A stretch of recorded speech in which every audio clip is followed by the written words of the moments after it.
Début de match timide entre le FC Lyonnais en rouge et blanc et Puyllboro. Les Vendéens ont l'occasion d'ouvrir le score à la 6e minute de jeu, mais la pénalité tirée par Ducrot passe à droite des poteaux. À peine une minute plus tard, la situation se débloque pour les locaux. Garde fait la passe à Jeanvrin qui pousse le ballon du pied derrière la ligne d'essai et plonge dessus. L'essai n'est pas transformé, 5-0 en faveur du FC Lyonnais. Puyllboro se fait alors plus pressant et finit par récolter une pénalité.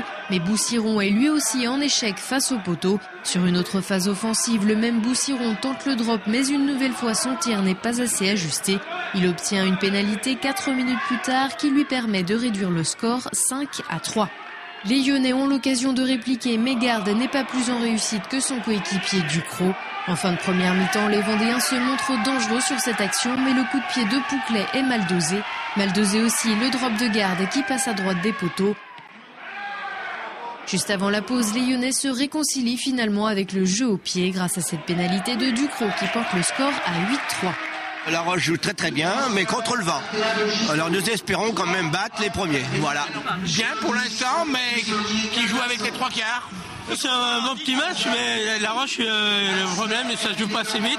On perd pas mal de ballons. Ça va, à part les pénalités qui ont été manquées pour La Roche, c'est dommage. 50-50 pour le moment, c'est équilibré, match très équilibré. Alors on va voir en deuxième mi-temps maintenant. En deuxième mi-temps, l'adresse au pied n'a pas fait son retour avec une puis deux pénalités manquées pour Puyllboro qui change alors de stratégie et se met à pousser vers la ligne d'essai. Leur première tentative est avortée par les Lyonnais vigilants en défense. 2 minutes plus tard, suite à une nouvelle pénale-touche, Puyllboro trouve enfin la faille et franchit la ligne avec le ballon. Les deux équipes sont à égalité.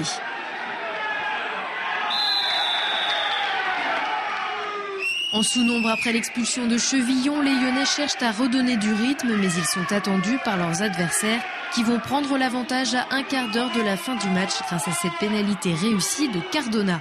Ducrot a l'occasion d'égaliser, mais sa frappe trouve à nouveau la droite des poteaux. En toute fin de rencontre, les Vendéens se créent une nouvelle chance de revenir, mais les joueurs de Puyllboro se jettent sous Ducrot qui ne peut pas aplatir. Score final 11-8 et de la déception côté lyonnais. C'est pas passé loin, mais c'est pas sur la fin de match qu'on perd le match ou qu'on peut le gagner, c'est sur l'ensemble du match. Je pense que la première mi-temps, on est plutôt bien en place. Et puis ça s'étiole après au fur et à mesure du match. On n'a aucune conquête aujourd'hui, donc au rugby, si on n'a pas de touche, ça veut dire qu'on n'a pas de rampe de lancement de jeu propre. Et du coup, on peut pas gagner. Ça fait déjà 3 semaines qu'on n'a pas de touche, il faut réagir, quoi. Une réaction qui sera attendue dès la semaine prochaine avec un déplacement chez la Lanterne Rouge, Thouars.